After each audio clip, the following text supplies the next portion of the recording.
কেন্দ্রীয় সরকারের পঞ্চায়েত মন্ত্রকের আদেশ অনুসারে প্রতি বছর পিপলস প্ল্যান ক্যাম্পেইনিং এর মাধ্যমে পঞ্চায়েতের সব স্তরে বার্ষিক পরিকল্পনা প্রস্তুত করা হয়। এরই অঙ্গ হিসেবে অন্যান্য বছরের ন্যায় এই বছরও রাজ্য সরকারের পঞ্চায়েত দপ্তর রাজ্য স্তরে এই ক্যাম্পেইনিং এর সূচনা করার উদ্যোগ নেয়। 21শে নভেম্বর অরুন্ধতিনগরস্থিত পঞ্চায়েত রাজ প্রশিক্ষণ কেন্দ্রের গ্রাম স্বরাজ ভবনে রাজ্যের মুখ্যমন্ত্রী ডক্টর মানিক সাহার উপস্থিতিতে রাজ্য স্তরে এই ক্যাম্পেইনিং এর সূচনা হয়। মুখ্যমন্ত্রী ছাড়াও সবগুলি জেলার জেলা সভাধিপতি, দপ্তরের সচিব ডক্টর সন্দীপ রাঠোর ও দপ্তরের অধিকর্তা শ্রী প্রসূন দে, সবগুলো পঞ্চায়েত সমিতি ও ব্লক উপদেষ্টা কমিটিগুলোর চেয়ারপারসন, অতিরিক্ত জেলা শাসকগণ, ব্লক ডেভেলপমেন্ট অফিসারগণ এবং জেলা ও ব্লকের অন্যান্য কর্মচারীবৃন্দ উপস্থিত ছিলেন। উদ্বোধনী পর্বে দপ্তরের সচিব doctor Sandeep Rathore people's campaigning এর গুরুত্ব এবং কি কি করণীয় সে সম্পর্কে আলোচনা করেন। তার পাশাপাশি গ্রাম সভা, মহিলা সভা, শিশু সভার গুরুত্ব সম্পর্কে সকলকে অবগত করান এবং বিগত বছরগুলোতে ত্রিপুরা যেভাবে সফলতার সহিত পিপলস প্ল্যান ক্যাম্পেইনিং এর বাস্তবায়িত করে এসেছে সেই ধারাকে অব্যাহত রেখে এই বছরও যাতে সফলভাবে সম্পন্ন করা যায় তার জন্য সকল স্তরের জন্য প্রতিনিধি এবং কর্মচারীদের কাছে আহ্বান রাখেন। রাজ্যের মুখ্যমন্ত্রীর নেতৃত্বে ত্রিপুরার পঞ্চায়েতের ব্যবস্থা বিগত কয়েক বছরের যা যা সফলতা এসেছে সেগুলি সম্পর্কে বিস্তারিত আলোচনা করেন। মুখ্যমন্ত্রীর হাত দিয়ে পঞ্চায়েত ডেভেলপমেন্ট ইন্ডেক্স ই অফিস বাস্তবায়ন, স্মার্ট পঞ্চায়েত অফিস বিভাগে যে সমস্ত জেলা, ব্লক এবং পঞ্চায়েতগুলো ভালো কাজ করেছে তাদেরকে পুরস্কৃত করা হয়। তার পাশাপাশি 4টি বই মুখ্যমন্ত্রীর হাত দিয়ে আত্মপ্রকাশ করে। এদিন মুখ্যমন্ত্রী অরুন্ধতিনগরস্থিত পঞ্চায়েত রাজ প্রশিক্ষণ কেন্দ্রটিকে স্টেট পঞ্চায়েত রিসোর্স সেন্টার হিসেবে ঘোষণা দেন, যা একটি অভাবনীয় সাফল্য। মুখ্যমন্ত্রীর ভাষণে রাজ্যের উন্নয়নে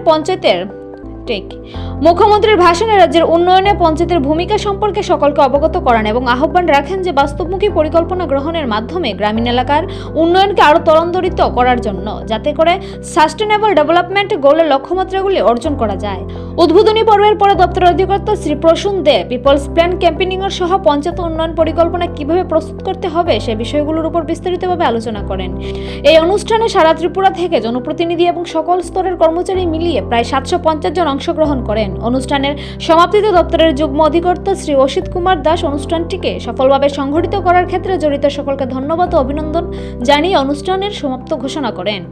প্রপারলি আমাদের অনেক গ্রাম পঞ্চায়েত ও ভিলেজ কমিটি সেটাকে যদি সঠিকভাবে বাস্তবায়িত প্রকল্প না করতে পারে তাহলে কিন্তু কোনো অবস্থায় আমরা যে উন্নয়নমূলক কাজ মানুষের কাছে আমরা পৌঁছে দিতে পারবো না।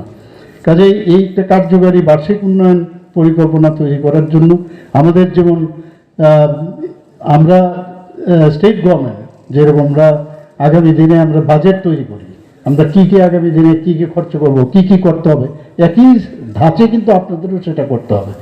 কিন্তু আমার মনে হয় আমাদের থেকেও আপনাদের আরও বেশি করতে হবে, কারণ ডাইরেক্টলি আপনাদের দিল্লির থেকে কিন্তু ডাইরেক্ট আপনাদের কাছে ফান্ড আসে এবং সেই জিনিসটা আপনারা আমি সেক্রেটারি মহোদয়কে বলবো যে আরও বেশি যেন আমরা এই বিষয়গুলো মনিটরিং করি।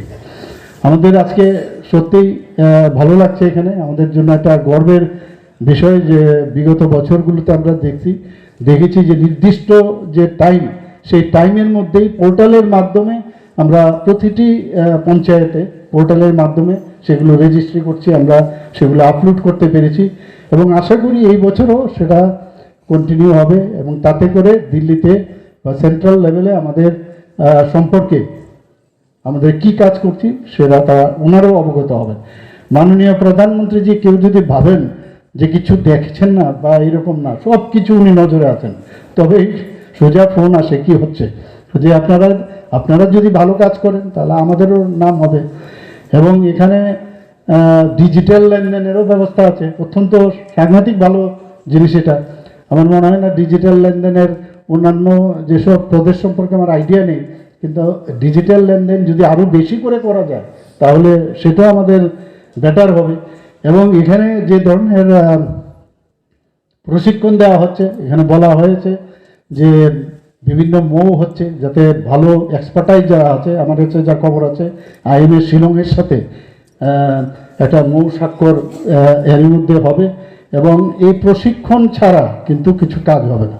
প্রপারলি প্রশিক্ষণ এবং যেহেতু এখন কম্পিউটারে বিষয়গুলো দাঁড়িয়ে গেছে, কিভাবে মানে এগুলোর আপলোড করতে হবে প্রপারলি, কারণ কম্পিউটারও কিন্তু কথা বলে না যতক্ষণ ধরে প্রপারলি আপনি আনলোড না করবেন, মানে আপলোড না করবেন।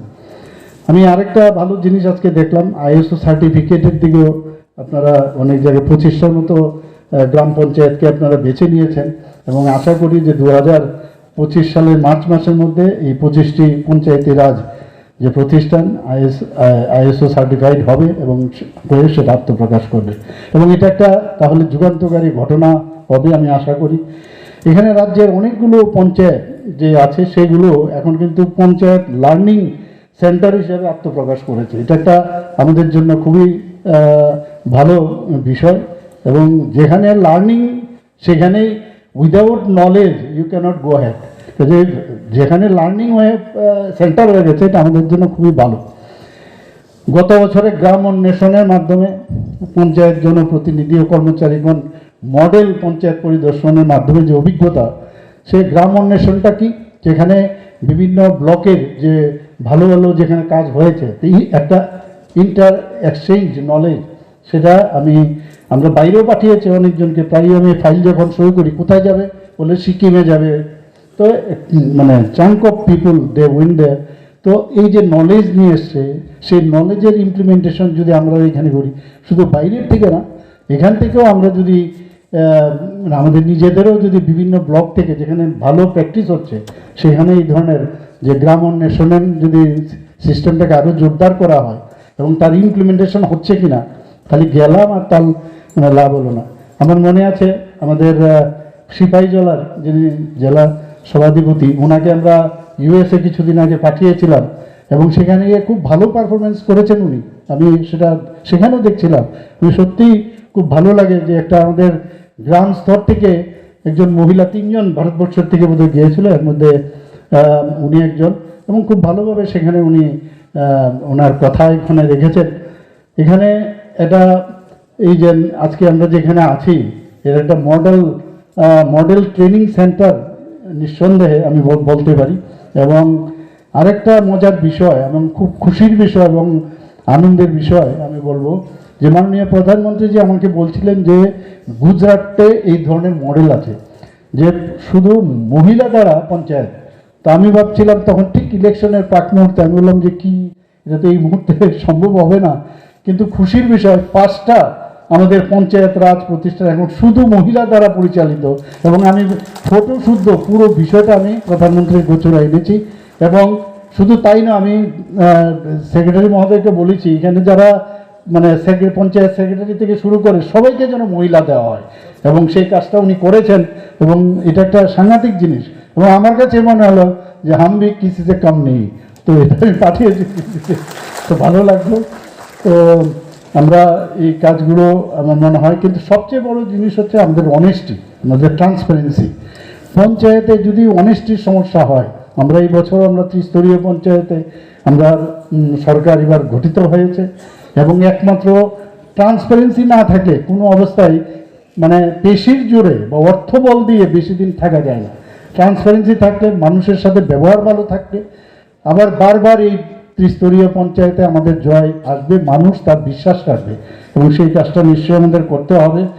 আর আগামী দিনে আমার মনে হয় আমাদের যে উন্নয়নের জন্য প্রপার যে তার পরিকল্পনা, সেটা যদি আমরা করি তবে ত্রিপুরাও মানে এক ত্রিপুরা শ্রেষ্ঠ ত্রিপুরা, আমরা যেমন বলি এক ভারত শ্রেষ্ঠ ভারত।